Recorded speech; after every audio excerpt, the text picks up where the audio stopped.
అందంగా కనిపించాలని ఎవరు కోరుకోరు? ఇందుకోసమే మార్కెట్లో దొరికే అనేక రకాల పదార్థాలు, చిట్కాలు పాటిస్తుంటారు. కానీ, ముఖం కడుక్కునే సమయంలో చేసే పొరపాట్ల వల్ల చర్మ సమస్యలు వస్తున్నాయని నిపుణులు అంటున్నారు. అందుకే ఫేస్ వాష్ చేసే సమయంలో ఈ తప్పులు ఎట్టి పరిస్థితుల్లో చేయవద్దని సూచిస్తున్నారు. ఈ నేపథ్యంలోనే ఆరోగ్యకరమైన చర్మం కోసం ఏ జాగ్రత్తలు పాటించాలో ఇప్పుడు తెలుసుకుందాం. ముఖం కడిగే సమయంలో సరైన నీటిని ఎంపిక చేసుకోవాలని నిపుణులు చెబుతున్నారు. ముఖ్యంగా వేడినీరు చర్మాన్ని త్వరగా పొడిగా చేస్తుందని, అదే చల్లటి నీరైతే చర్మంపైన ఉన్న రంధ్రాలు తెరుచుకోవని అంటున్నారు. అందుకే మరీ చల్లగా, వేడిగా కాకుండా గోరువెచ్చటి నీటితో ఫేస్ వాష్ చేసుకోవాలని ప్రముఖ డెర్మటాలజిస్ట్ మైఖేల్ గ్రీన్ సూచిస్తున్నారు. పొడి చర్మం ఉన్నవారు కేవలం రోజుకొకసారి క్లీన్ చేసుకుంటే సరిపోతుందని నిపుణులు అంటున్నారు. అదే ఆయిల్ స్కిన్ ఉన్నవారు రోజుకు 2 సార్లు శుభ్రం చేసుకోవాలని తెలిపారు. అంతకన్నా ఎక్కువసార్లు కడిగితే చర్మం పొడిగా మారుతుందని వివరిస్తున్నారు. ఒకవేళ మీరు ఒకసారి ఫేస్ వాష్ చేసేవారు అయితే ఉదయం కన్నా రాత్రి కడుక్కోవడమే మేలని సూచిస్తున్నారు. రోజంతా ముఖంపై పేరుకుపోయిన కాలుష్య కారకాలను రాత్రిపూట క్లీన్ చేసుకోవచ్చని వివరిస్తున్నారు. ఎండతో పాటు కాలుష్యం కూడా చర్మం ముడతలు పడేలా చేస్తుందని తెలిపారు. మృతకణాలను తొలగించి చర్మం మెరిసేలా చేయడంలో ఎక్స్ఫోలియేటింగ్ క్లెన్సర్ బాగా ఉపయోగపడుతుంది. కానీ దీనిని తరచుగా వాడడం వల్ల చర్మం పొడిగా మారుతుందని డెర్మటాలజిస్ట్ ఇవీ లీ తెలిపారు. ఎక్కువ సార్లు చేయడం వల్ల చర్మం చికాకుగా అవుతుందని వివరిస్తున్నారు. శుభ్రమైన, మెత్తటి వస్త్రాన్ని వాడడం వల్ల చర్మం క్లీన్ అవుతుందని నిపుణులు చెబుతున్నారు. ముఖాన్ని తుడుచుకునే టవల్ను కనీసం 2 రోజులకోకసారైనా మార్చాలని సూచిస్తున్నారు. ఎందుకంటే టవల్పై బ్యాక్టీరియా పేరుకుపోతుందని. అందుకే కొద్దిగా కష్టమైనా తప్పనిసరిగా మార్చాలని సలహా ఇస్తున్నారు. ముఖాన్ని తుడుచుకునేందుకు ఫేస్ వైప్స్ చక్కగా ఉపయోగపడతాయి.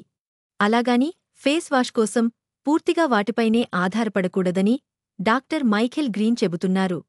ఫేస్ వాష్ కోసం తప్పనిసరిగా క్లెన్సర్, నీటినే వాడాలని సూచిస్తున్నారు. వైప్స్లో అనేక రసాయనాలు ఉంటాయని, ఇవి చర్మానికి హాని కలిగిస్తాయని వివరిస్తున్నారు. చర్మం ఆరోగ్యంగా ఉండేందుకు సరైన ఫేస్ వాష్ ఉత్పత్తులను ఎంచుకోవాలని నిపుణులు సూచిస్తున్నారు. ఆయిల్ స్కిన్ ఉన్నవారికి ఫోమింగ్, పొడి చర్మం ఉన్నవారు తేమ ఎక్కువగా ఉండే ఫేస్ వాష్ ఉత్పత్తులు వాడాలని చెబుతున్నారు. ఆయిల్ స్కిన్ కోసం ఆల్ఫా హైడ్రాక్సీ యాసిడ్స్, సలియాక్ యాసిడ్స్ ఉండేలా చూసుకోవాలని తెలిపారు. అదే సమయంలో వీటిని ఆయిల్ స్కిన్ లేనివారు వాడితే చర్మం జిడ్డుగా మారుతుందని వివరిస్తున్నారు.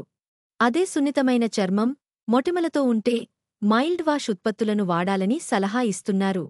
అయితే ఇవన్నీ చెడు ఉత్పత్తులు కావని, కొందరి చర్మానికి సరిపోవని పేర్కొన్నారు. నాన్ సోప్ క్లెన్సర్కు ప్రత్యామ్నాయంగా సబ్బును వాడకూడదని నిపుణులు సూచిస్తున్నారు. ఈ ఉత్పత్తులు సహజ నూనెలను తొలగించి చర్మాన్ని పొడిగా, చికాకుగా చేస్తాయని తెలిపారు. అదే నాన్ సోప్ ఉత్పత్తులు చర్మాన్ని తేమగా ఉంచి ఆరోగ్యంగా ఉంచుతుందని వివరిస్తున్నారు. మెరుగైన ఫలితాల కోసం క్లెన్సర్ను చర్మంపై గుండ్రంగా మసాజ్ చేయాలని అంటున్నారు. ఇలా చేయడం వల్ల చర్మానికి రక్త ప్రసరణ సాఫీగా జరిగే వ్యర్థాలను బయటకు పంపిస్తుందని వివరిస్తున్నారు. ముఖ్యంగా క్లెన్సర్ పెట్టి బలవంతంగా రుద్దకూడదని సలహా ఇస్తున్నారు.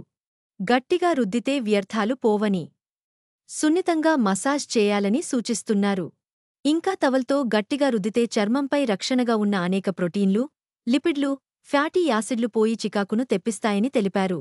ఫేస్ వాష్ చేసుకున్న తర్వాత మాయిశ్చరైజర్లు, క్రీములు పెట్టుకునేందుకు మంచి సమయమని చెబుతున్నారు. ఇంకా మేకప్, క్లెన్సర్లను పూర్తిగా తొలగించకపోవడం వల్ల చర్మం చికాకు, పగుళ్లు ఏర్పడతాయని అంటున్నారు. ఒకవేళ మీరు ఫోమ్ క్లెన్సర్ వాడుతుంటే ఫేస్ మొత్తం నురగను రుద్దాలని, అదే క్రీమ్ అయితే చర్మంపై సన్నటి పొరలా పెట్టాలని సూచిస్తున్నారు.